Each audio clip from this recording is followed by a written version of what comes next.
doing the right thing sometimes so hard, especially when we're good people?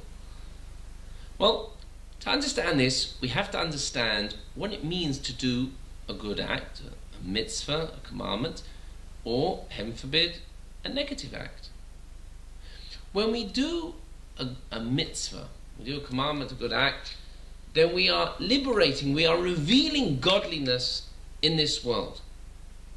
And heaven forbid, if we do a negative act, then we are, so to speak, we're concealing godliness in this world.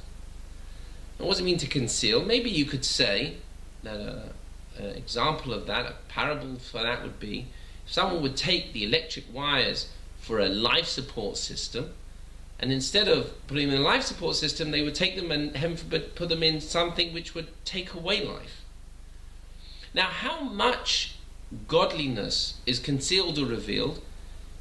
Well, that's dependent upon the action and the intent of that action. But what does it mean, higher or lower levels of godliness?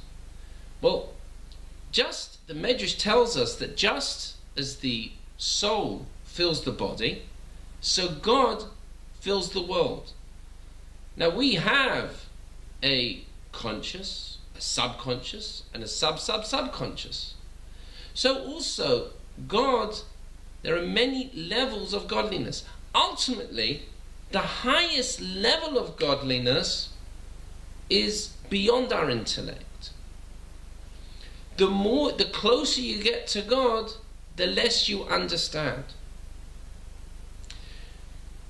The act that we do to reveal godliness, to receive something which is beyond intellect, the action has to also be a fitting receptacle for that, and also has to be an action which is where someone puts their intellect aside to do that. Now, a classic example of this would be Yaakov Avinu, Jacob our father. Yaakov was a good, honest man, as opposed to his brother Esau, who was a fraudster. And Yaakov bought the firstborn right from his brother Esau, which entitled him to the blessings which ultimately he would receive from his father Isaac. But to receive those blessings, Yaakov didn't get them in a straight way. He had to, in a tricky way, in a way that would, it made it that he was risking his life, because he could have got cursed by his father, just as the blessings were a great reward, an eternal. A curse from Yitzchak could also have been a terrible curse. And he also risked his life from his brother Esau, as we see ultimately in the story.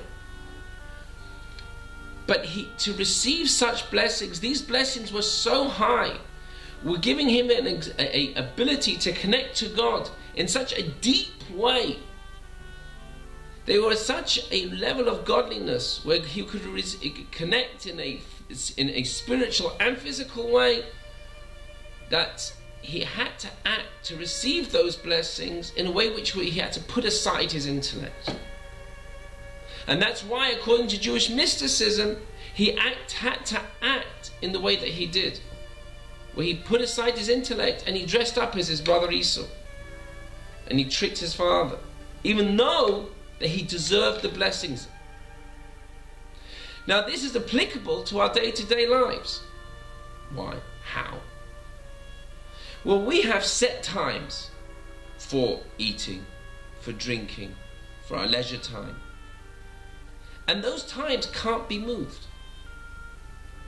Sometimes it's a very temporary enjoyment that we get from them. Now, let's think about other times that we have in our schedule. Set times for learning Torah, or for charity, or for helping a friend. Those times, though, aren't necessarily so set. They can be moved around if we really need it. But leisure times, those are set. That's an irrational act. That is not a great, good act at all. One is involved in temporary things as opposed to eternal things. Things which cause an eternal reward. It's an irrational act. But if we do the opposite, if we have set times for Torah, for charity work, for helping a friend, for mitzvahs, those are times which can't be moved. That affects a tremendous revelation of godliness. Even it doesn't matter what the world says, what we think, that we perceive that the world has a set value system, and we put that value system aside and we say, no, this is what God wants of me. This is the right thing to do. That reveals a tremendous level of godliness, which can only be achieved when it's hard. When it's hard work. When one has to put aside their intellect. That can also be when it's hard. Someone has a class to go to, a Torah class, but there are inhibitions. You don't feel good about going there. It's a new place. I've never been there. I don't know the people. To overcome that, to have put aside one's own will, one's own intellect, then one reveals a tremendous level of godliness. And this we will see forever.